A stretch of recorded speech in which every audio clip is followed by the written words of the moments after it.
kalau orang itu hanya berlomba-lomba mencari ilmu tanpa adab, maka dia akan kalah dengan iblis. Iblis itu alimnya melebihi malaikat, diciptakan lebih dulu daripada malaikat. Tapi sekarang jadi makhluk yang paling hina. Karena apa? Dia tidak punya adab. Yang dipakai hanya logika. Yang dipakai hanya logika tapi tidak punya adab. Kenapa? Ketika iblis itu diperintah untuk sujud kepada Nabi Adam, yang Nabi Adam ini baru awal diciptakan. Jadi baru diciptakan. Sedangkan iblis itu sudah beribu-ribu tahun diciptakan, sudah menyembah pada Allah, sudah bertasbih menyucikan Allah, beribadah, wiritan, memuji pada Allah beribu-ribu tahun. Kemudian ada makhluk baru yang diciptakan, belum apa-apa, dadane moro-moro iblis dikongkon sujud. Nah, sujud ini bukan sujud seperti posisi kita sujud, tapi dalam tafsirnya itu sujudu inhinain. Sujudnya itu sujud merkungkung, kayak wong nek kate lewat orang yang dimuliakan itu kan bungkuk. Nah, sujud hinain di tafsir Jalalain itu sujud hinain, sujudnya merkungkung, tahiyatan karena menghormat, bukan karena menghamba, tapi menghormat. Jadi seluruh makhluknya Allah ketika Nabi Adam ini diciptakan disuruh sujud kepada Nabi Adam. Nah, yang lain punya adab semuanya, karena yang merintah pangeran itu punya adab, akhirnya manut kabeh. Mbuh iku luweh tuwek dheke, sing Adam luweh enom, gak ngurus, pokoknya sing merintah pangeran aku manut. Lah, nek iblis ndak, iblis lebih mengutamakan logika. Ana khairum minhu khalaqtani min narin wa khalaqtahu min tin, kata iblis. Ya Allah, saya tidak mau sembah pada Nabi Adam. Kenapa? Saya ini loh diciptakan dari api, Adam itu dari tanah. Unsur api itu lebih mulia dari unsur tanah. Nah, jadi merasa lebih mulia. Kemudian dari logika, Adam itu entas diciptakan. Saya sudah dahulu kala, kenapa saya harus tunduk kepada Nabi Adam? Saya tidak mau. Saya hanya mau tunduk kepadamu ya Allah. Nah, ini secara logika dibenarkan iblis itu, karena suwe kok umurnya luwih tuwek daripada Nabi Adam. Kenapa harus sujud kepada yang baru diciptakan? Tapi secara adab keliru. Wong dicipta dikongkon sing nyiptakno kok gak gelem.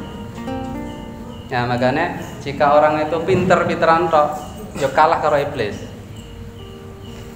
Maka sangat penting adanya adab, tata krama ini. Tata krama itu sangat penting dan sangat diutamakan, ya, sangat diutamakan daripada itu. Dan nanti di awal-awal kitab ini nanti dijelaskan tentang keutamaan orang yang beradab. Jadi kita disuruh untuk mencari adab dulu, tata cara mengaji yang betul dulu daripada kita mengkaji dulu. Ini dipraktekkan oleh ulama-ulama dulu. Ya. Ulama-ulama dulu mungkin sudah pernah saya ceritakan kepada sebagian dari teman-teman santri ini. Jadi Mbah Khalil Bangkalan dalam cerita yang saya baca, seluruh santrinya itu menjadi kiai. Seluruh santrinya itu menjadi kiai, punya pesantren. Ya. Karena pada waktu awal masuk, santri itu dites oleh Mbah Khalil Bangkalan. Bukan tes tulis atau tes logika atau tes psikologi, enggak. Tapi tesnya tes kebatinan.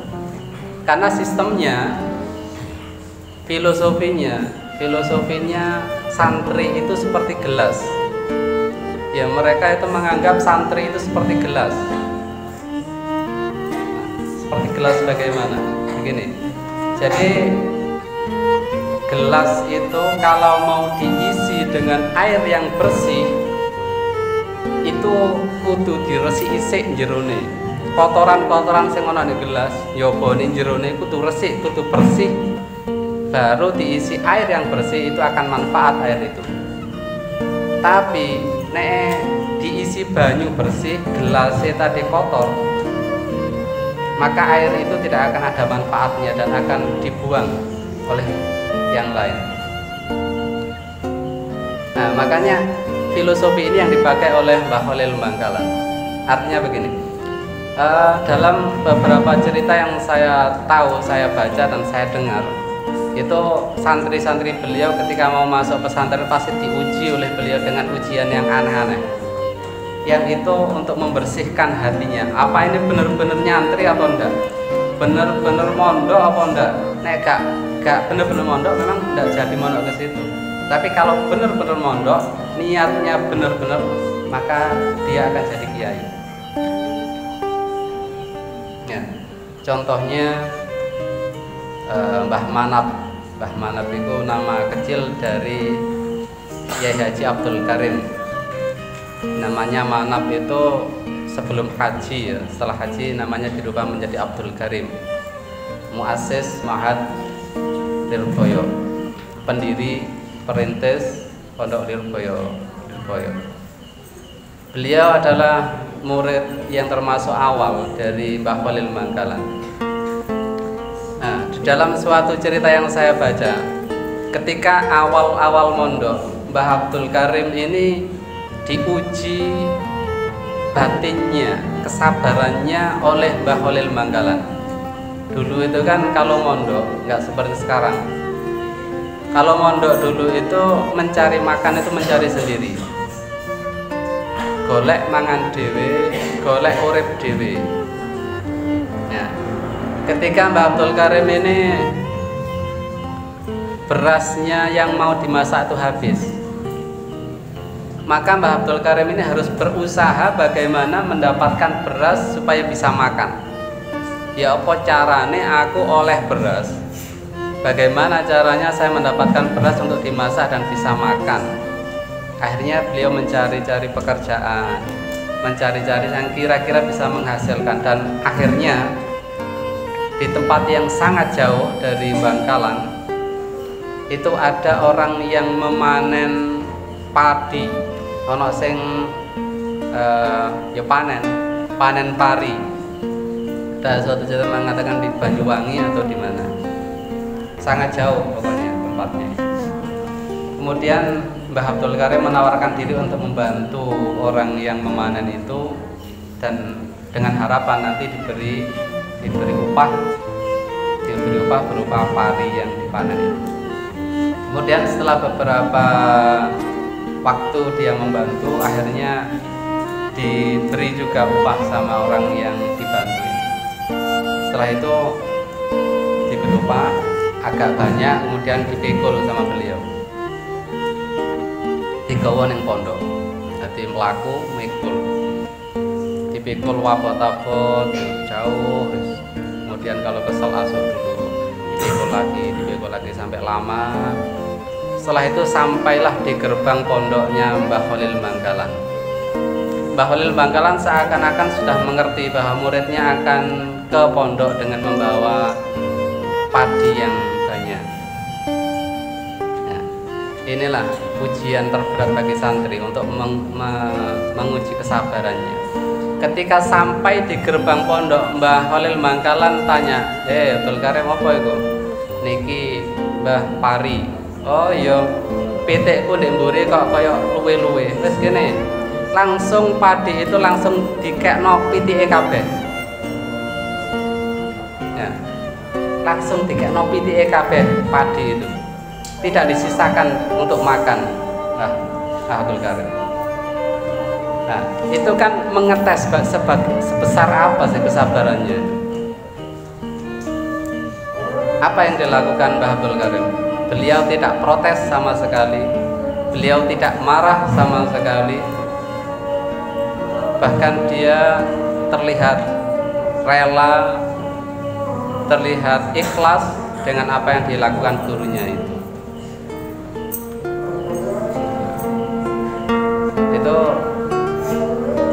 keikhlasan dan kesabaran Mbah Abdul Karim ketika dia mondok dulu, awal-awal mondok. Nah, maka dari kesabarannya itu hatinya menjadi bersih. Kalau hatinya sudah bersih, sudah ikhlas, sudah sabar, barulah diisi ilmu sama Mbah Holil Manggalan dengan pembelajaran-pembelajaran, dan akhirnya beliau keluar dari pondok, berhasil mendirikan pesantren yang sekarang pesantren yang sangat besar itu. Iku barokai Mbah Holil Manggalan mondok dengan hati yang bersih, dengan tirakat yang luar biasa. Mungkin itu yang bisa kami sampaikan untuk mukadimah kali ini. Insya Allah mulai besok kita memulai pelajaran yang ada di kitab Adabul Alim wal Muta'allim. Hadanallahu wa iyyakum ila thawil qayyim. Wassalamualaikum warahmatullahi wabarakatuh.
Thank you.